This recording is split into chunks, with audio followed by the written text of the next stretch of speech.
Tal vez se ha preguntado frecuentemente, ¿dónde puedo encontrar respuestas a las preguntas más difíciles de la vida en un mundo lleno de tragedias, conflictos y problemas? ¿O dónde y cómo puedo encontrar fortaleza para enfrentar las luchas que tengo hoy?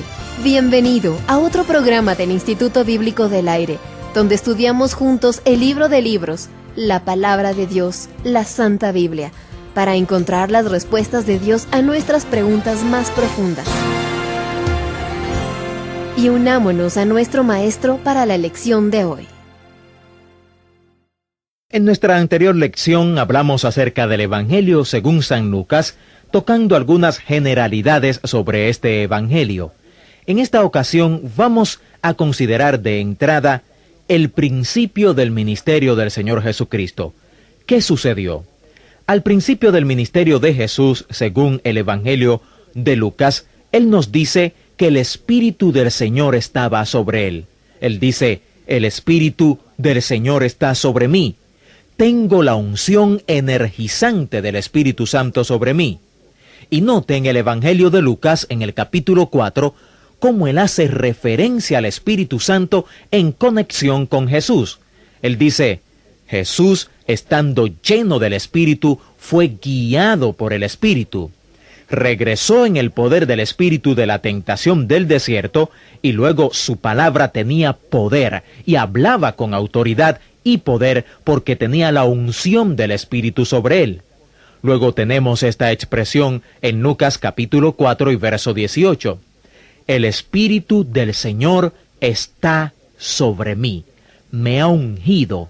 El Espíritu le ungió con un propósito y esta era su misión: sanar, predicar, liberar a la gente. El Espíritu del Señor está sobre mí, dijo el Señor, por cuanto me ha ungido para dar buenas nuevas a los pobres. Así que Él dice que su mensaje son buenas nuevas. En el siguiente capítulo, en Lucas el capítulo 5, hay un incidente en el cual Él prueba su manifiesto justo al comienzo de su ministerio. Él sana a un leproso en la parte sur de Israel y luego va al norte, y esto ha llamado la atención.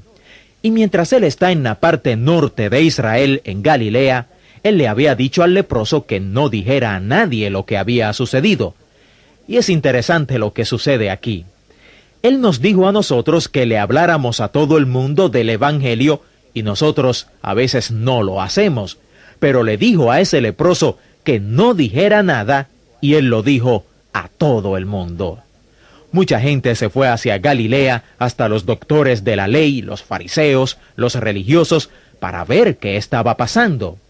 Un leproso había sido sanado, y esto no podía pasar inadvertido para la gente. Aparentemente Jesús tenía una casa en Capernaum.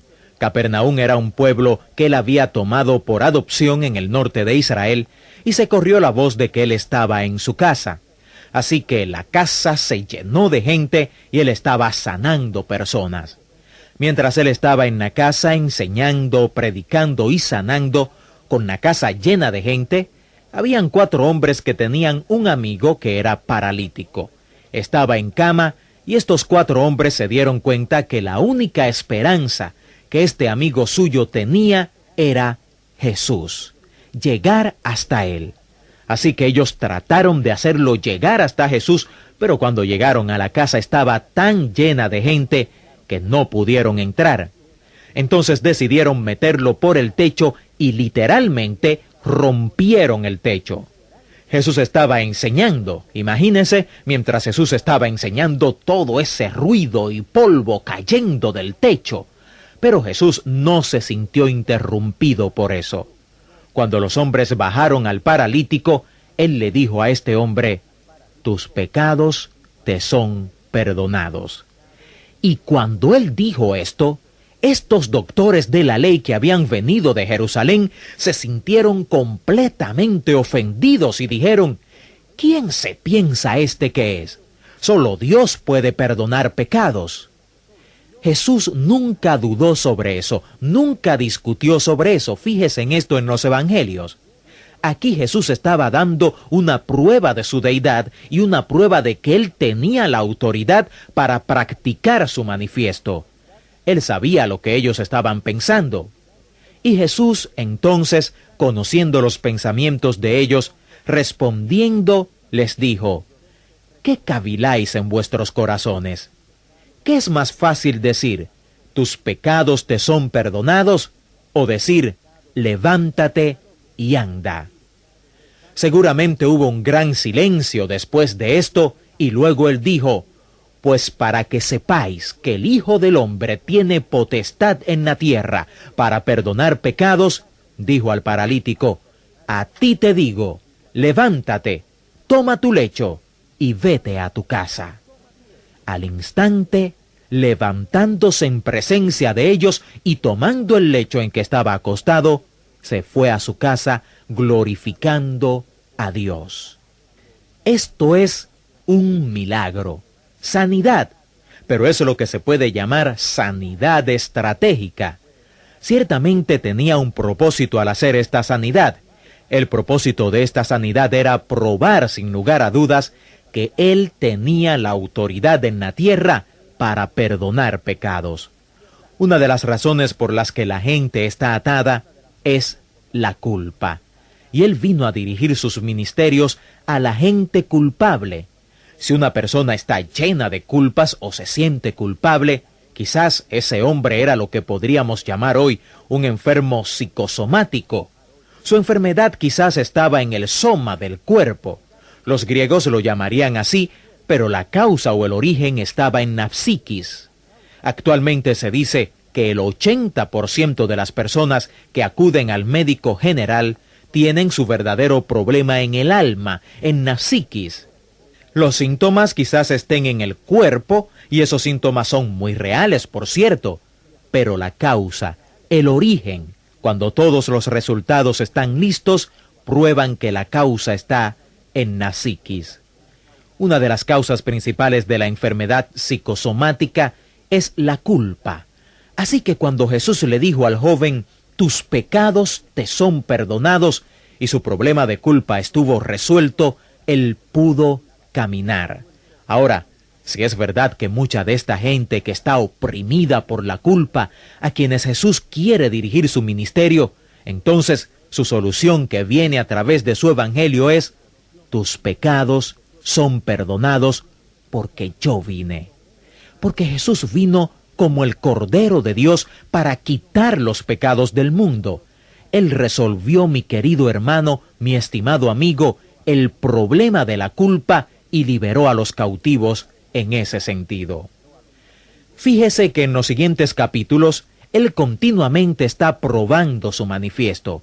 Él lo proclama en el capítulo 4, lo prueba en el capítulo 5 y lo practica por todo el Evangelio de Lucas. Note el ministerio de enseñanza de Jesús que dio vista a los ciegos en el Evangelio de Lucas. Note esto también en sus discursos, en sus parábolas, en sus diálogos, en sus entrevistas, al mostrar sus valores, sus acciones, su vida. Todo lo que él es, todo lo que hace, todo lo que dice, es parte de su ministerio de enseñanza para dar vista a los ciegos. Fíjese cómo da libertad a los cautivos. Hay muchos ejemplos de esto en el Evangelio de Lucas. Ahora en el capítulo 8, él va a la tierra de los Gadarenos y se encuentra con un endemoniado, un hombre que estaba obviamente poseído. Mucha gente que hoy en día trabaja en instituciones mentales quisieran saber qué fue lo que Jesús hizo, porque después este hombre que no usaba ropas, que era más o menos como la gente en los hospitales mentales antes de la era de los tranquilizantes, cuando los tranquilizaban y los ponían en un estupor antes de esos días, ¿cómo eran los enfermos mentales en esas instituciones? Bueno, tal como este hombre en Lucas capítulo 8.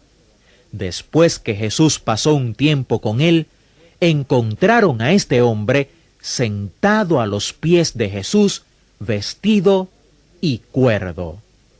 Este es un hermoso ejemplo de liberación de un cautivo. También es interesante esa historia en Lucas capítulo 13, sobre esta mujer encorvada. Probablemente tenía lo que hoy día llamaríamos artritis. Jesús la sanó en día sábado y le dice que se enderece. Pero la gente lo critica por esto y él les dice: hipócrita. Cada uno de vosotros no desata en el día de reposo su buey o su asno del pesebre y lo lleva a beber. Y a esta hija de Abraham, que Satanás había atado 18 años, ¿no se le debía desatar de esta ligadura en el día de reposo? Él verdaderamente libertaba a los cautivos y sanaba a los quebrantados. El Evangelio de Lucas nos está diciendo, al hablarnos sobre el manifiesto del Mesías, que Jesús no era una gorda lechuza que miraba a la gente oprimida con indiferencia. No, él se preocupaba por la gente que no tenía libertad. Él todavía se preocupa de la gente que está encadenada a una botella, encadenada a la lujuria, encadenada a muchas cosas.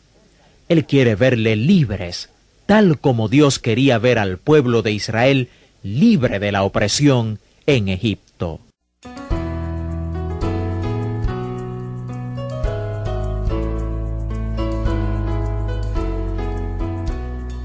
Tenemos que despedirnos por ahora, pero confiamos que usted esté planificando unirse a nosotros la próxima vez para otro estudio profundo pero práctico de la palabra de Dios, la Biblia. Estimado oyente, lo alentamos a visitar nuestro sitio en internet, donde podrá descargar la lección de hoy, así como el librito de estudios que podrá ayudarlo en su estudio. Encuéntrenos en www.institutobiblicodelaire.com. Consideramos que es un gran privilegio estudiar las Escrituras juntos y esperamos oír acerca de usted pronto. Hasta la próxima vez, que nuestro Señor y Salvador Jesucristo lo guarde por el poder de su Espíritu y le dé gozo y mucha paz.